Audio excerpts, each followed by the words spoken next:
बालक आज हम अध्ययन करेंगे मानव हृदय का। 10वीं के बोर्ड के एग्जाम में मानव हृदय बार बार पूछा गया है। मानव हृदय के कार्य के बारे में पूछा गया है। मानव हृदय के संरचना के बारे में बहुत बार पूछा गया है। तो आज हम जानेंगे कि मानव हृदय कैसा होता है, इसका कार्य क्या होता है, ये कहाँ स्थित होता है और ये किस प्रकार से कार्य करता है, इसकी आंतरिक संरचना क्या है।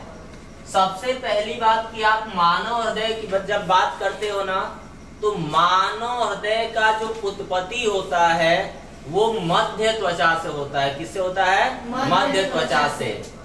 जैसे युग्मनज पढ़ते हैं ना हम, नर युग्मक मादा युग्मक का संलयन होगा तो युग्मनज का निर्माण होगा, और युग्मनज का जब विभेदन होता है, विकास होता है, तो उसमें 3 प्रकार के त्वचा विकसित होते हैं। बाह्य त्वचा, अंतः त्वचा और बीच में मध्य त्वचा। तो जो मानव हृदय है इसका विकास किससे होता है बालक? मध्य त्वचा से होता है। पहली बात आपको याद रखनी है कि मानव के हृदय का विकास किससे होता है? मध्य त्वचा से होता है। और आप बताओगे कि मानव का जो हृदय है, ये हृदय बंद मुट्ठी के जैसी संरचना होती है। किसकी जैसी संरचना होती है? बंद मुट्ठी के। और एक बहुत ही मुख्य बात बता रहे हैं मानव हृदय के बारे में। जब भ्रूण का विकास हो रहा होता है, फीटस का डेवलपमेंट हो रहा होता है, तो ये जो प्रेगनेंसी का 28वां दिन होता है, 28वें दिन ही मानव का हृदय स्पंदन करना शुरू करता है। किस दिन? 28वें दिन। तो ये बहुत बेहतर बात है जो आपको याद रखनी है। मानव के हृदय के बारे में आप एक बात और याद रखोगे कि ये एक बार अनुशीतलन और संकुचन और अनुशीतलन करना प्रारंभ किया तो बिना रुके बिना थके जीवन पर्यंत ये अनुशीतलन और संकुचन करता रहता है। और ये यदि रुक गया तो आप बताओ रक्त का संचार होगा क्या? नहीं। रक्त का संचार नहीं होगा तो ऑक्सीजन पहुंचेगा क्या? नहीं। ऑक्सीजन नहीं पहुंचेगा तो हमारी मोक्ष की क्या हो जाएगी? प्राप्ति हो जाएगी। इसमें कोई लेकिन किंतु परंतु नहीं है। तो आप अभी समझोगे मानव हृदय को, और मानव हृदय में समझोगे किसको? इसकी आंतरिक संरचना को। हमने समझा कि मानव का हृदय किसके समान संरचना है? बंद मुट्ठी की जैसे संरचना है। तो देखते हैं मानव हृदय की। मानव हृदय में कितने प्रकोष्ठ वाला? 4 प्रकोष्ठ, 2 आलिंद और 2 नीलय। अब हम देखते हैं मानव हृदय की आंतरिक संरचना को।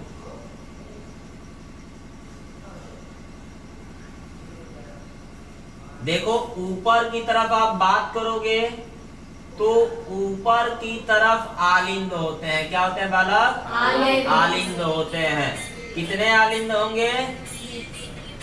कितने आलिंद होंगे? 2 आलिंद होगा ना। और नीचे की तरफ क्या होगा? 2 निलय होगा। तो आपको ये बात याद रखनी है कि ऊपर कितने आलिंद? 2 आलिंद। और नीचे कितने निलय? 2 निलय होंगे। तो ऊपर की तरफ क्या? आलिंद।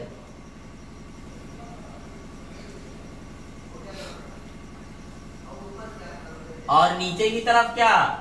निलय। नीचे क्या होगा बालक? निलय होगा। कितने निलय? 2 निलय।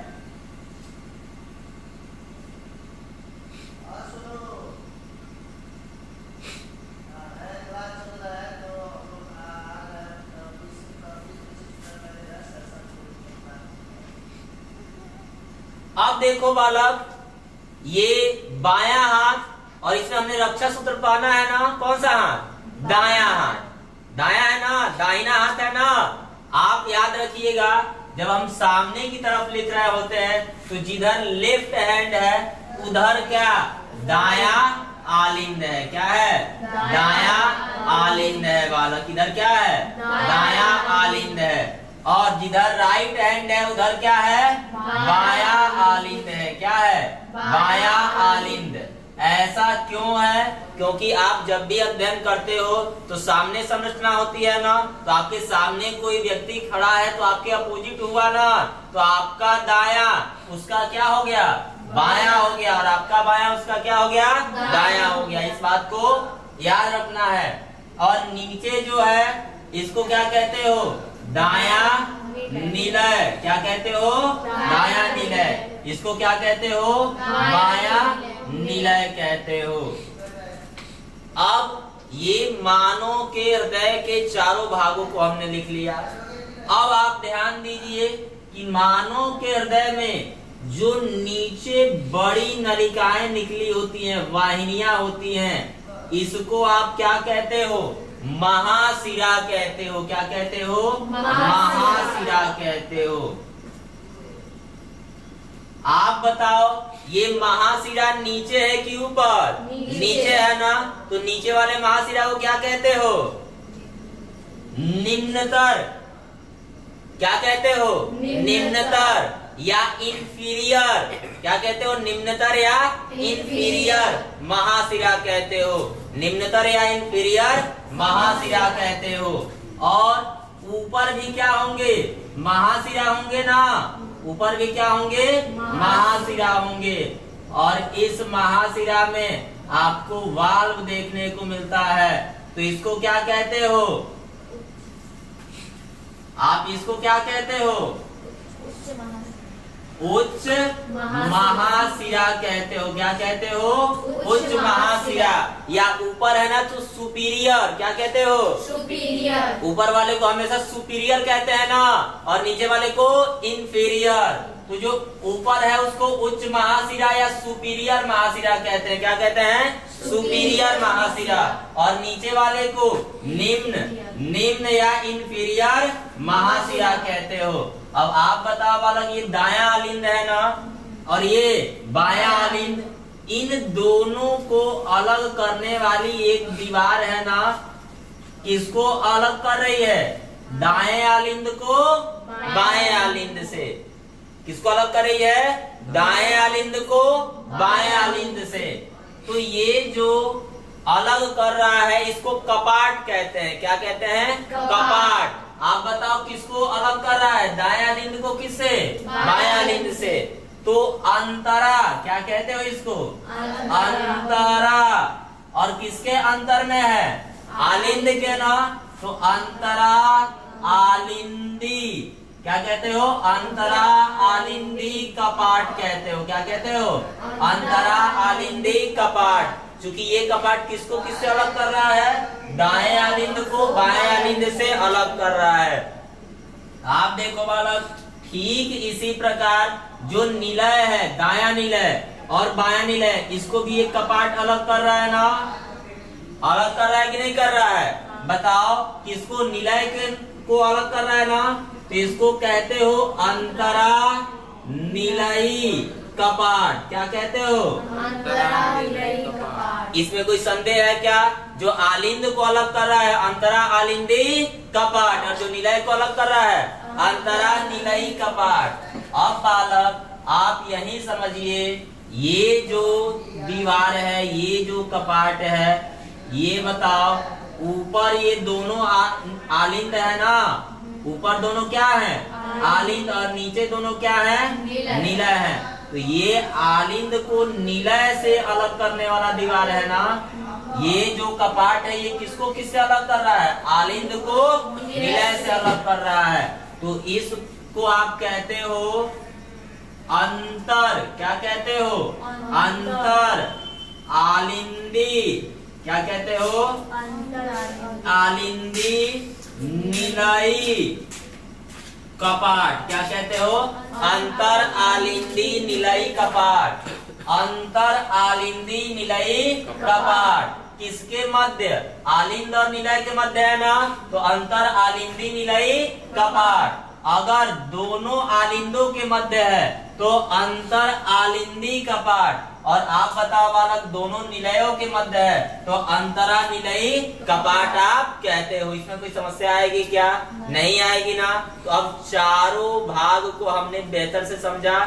अब देखो यहाँ जो दाया आलिंद है, दाया आलिंद में धमनियां आके जुड़ी होती हैं।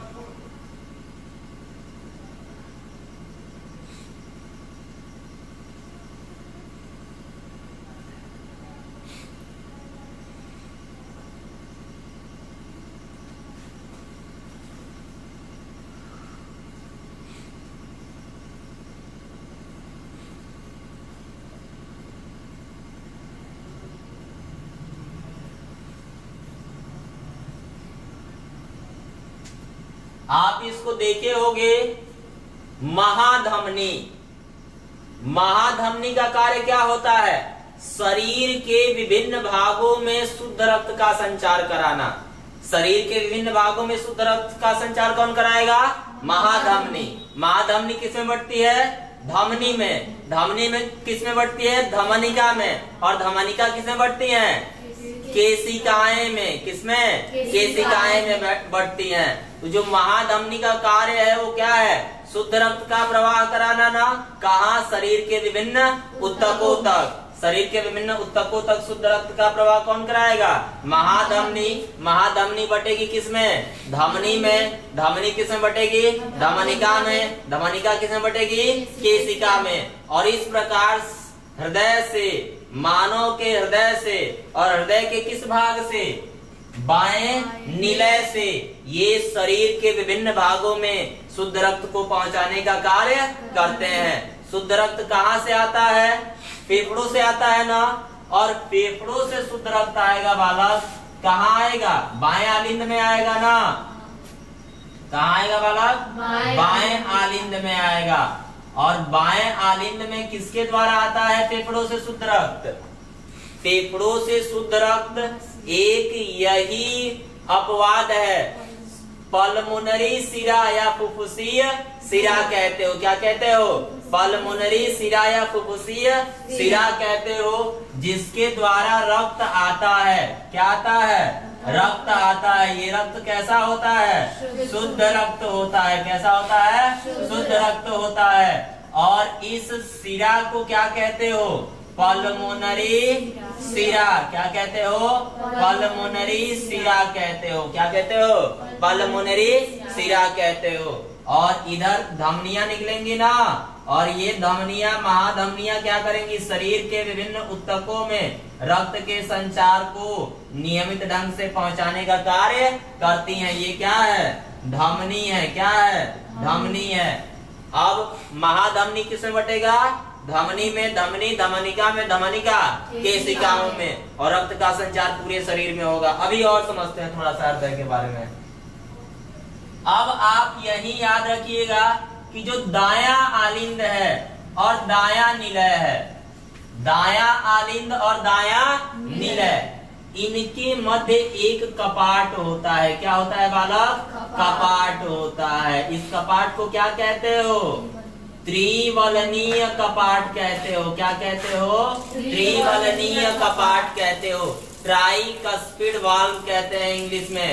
त्रिवलनीय कपाट कहते हैं। इसको हम लिख देते हैं त्रिवलनीय कपाट। ठीक है। और इस कपाट का कार्य क्या होता है? जो दाएं निलय में रक्त है, जो दाएं निलय में क्या है? रक्त है। उस दाएं निलय के रक्त को कहाँ पहुंचाता है? दाएं आलिंद में जो रक्त है उसको कहाँ पहुंचाता है? दाएं निलय में पहुंचाने का कार्य करता है। लेकिन दाएं आलिंद का रक्त तो दाएं निलय में आ जाएगा, लेकिन दाएं निलय का रक्त दाएं आलिंद में नहीं जाएगा। उसके ऊपरी प्रवाह को रोकने का कार्य ये कपाट करता है, जिस कपाट को आप क्या कहते हो? त्रिवलनीय कपाट कहते हो। क्या कहते हो? त्रिवलनीय कपाट कहते हो। और देखो बालक, बायां आलिंद और बायां निलय है ना, तो बायां आलिंद और बायां निलय के मध्य क्या होता है? द्विवलनीय कपाट होता है। इसको मिट्रल कपाट भी कहते हैं। इसको क्या कहते हो? मिट्रल कपाट। द्विवलनीय कपाट कहते हो, या इसे क्या कहते हो?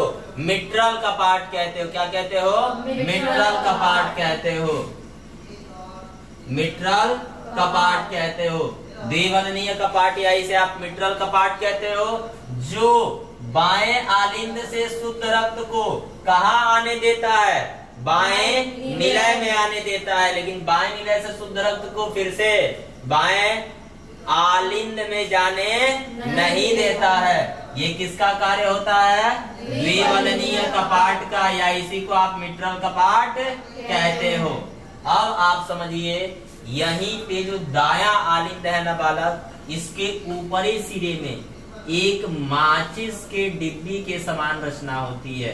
किसके समान? माचिस के डिब्बी के समान रचना होती है और इसको आप पेस मेकर कहते हो। क्या कहते हो? पेस मेकर कहते हो।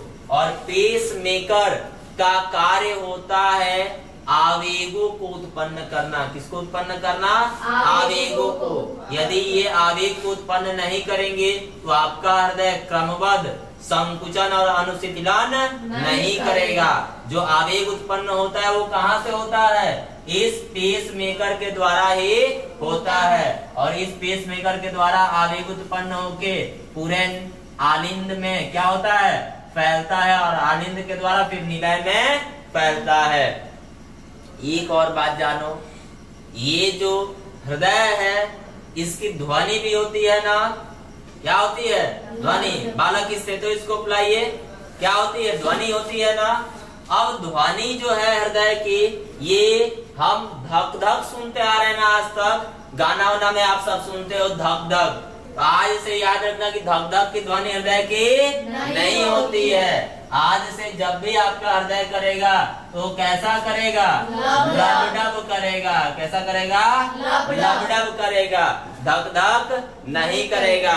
और ये देखो, ये स्टेथोस्कोप है। ये क्या है? स्टेथोस्कोप। इससे हृदय स्पंदन को आसानी से सुना जा सकता है और हृदय स्पंदन को आसानी से सुन के आप बता सकते हो कि हृदय स्पंदन की ध्वनि किस प्रकार की है। इस पे आप बीट करोगे ना तो आपको स्पष्ट कानों में ध्वनि सुनाई देती है, स्पष्ट ध्वनि सुनाई देती है। और आप जब इसको चेस्ट पे लगाओगे तो धक धक की ध्वनि सुनाई देगी ना? नहीं। कैसी ध्वनि सुनाई देगी? लबडब की ध्वनि सुनाई देगी। ठीक है। आप यहाँ भी इसको लगाओगे रेडियल आर्टरी के पास, तब भी आपको ध्वनि सुनाई देगी। या यहाँ से भी आप ध्वनि को सुन सकते हो। वैसे तो बहुत सारे जगह हैं, आप यहाँ पे भी ध्वनि को सुन सकते हो इजीली। ठीक है। बहुत ही स्पष्ट ध्वनि आएगी यहाँ से। ठीक है। तो ये क्या है? स्टेथोस्कोप है। इसका उपयोग क्या है बालक? इससे हम हृदय के स्पंदन को सुन सकते हैं और बहुत सारे हृदय में जो विकृतियां हैं उनका पता जो डॉक्टर हैं वो क्या करते हैं? आसानी से लगा पाते हैं। तो आप याद रखो कि हृदय की ध्वनि कैसी? धक धक की लबडब।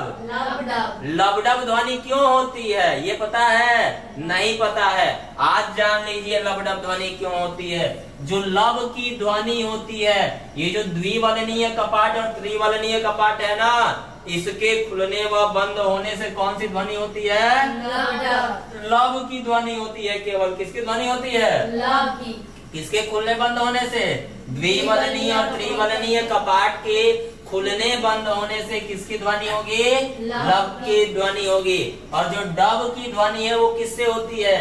जो ये महाशिरा है ना बालक सॉरी, जो महाशिरा है इसमें अर्धचंद्राकार कपाट होते हैं। कैसा होते हैं? अर्धचंद्राकार। देख रहे हो ना, हमने बनाया है।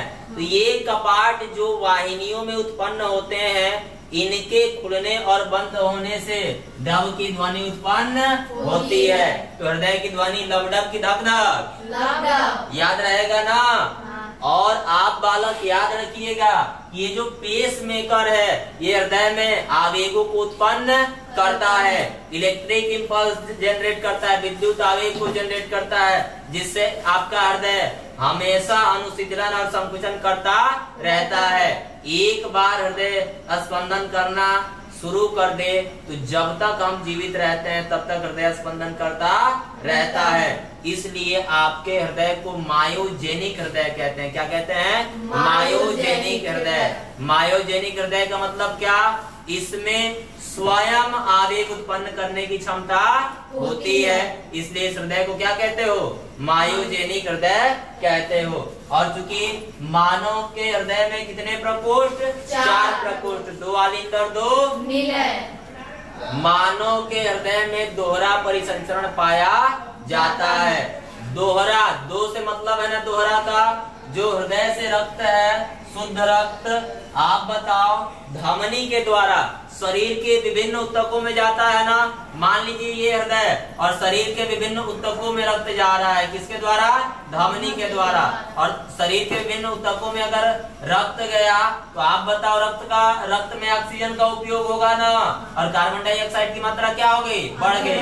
तो ये शरीर ऊतकों से हृदय में रक्त आएगा कि नहीं आएगा? आएगा ना। तो अब एक चक्र पूरा हुआ कि नहीं हुआ? एक परिसंचरण पूरा हुआ ना।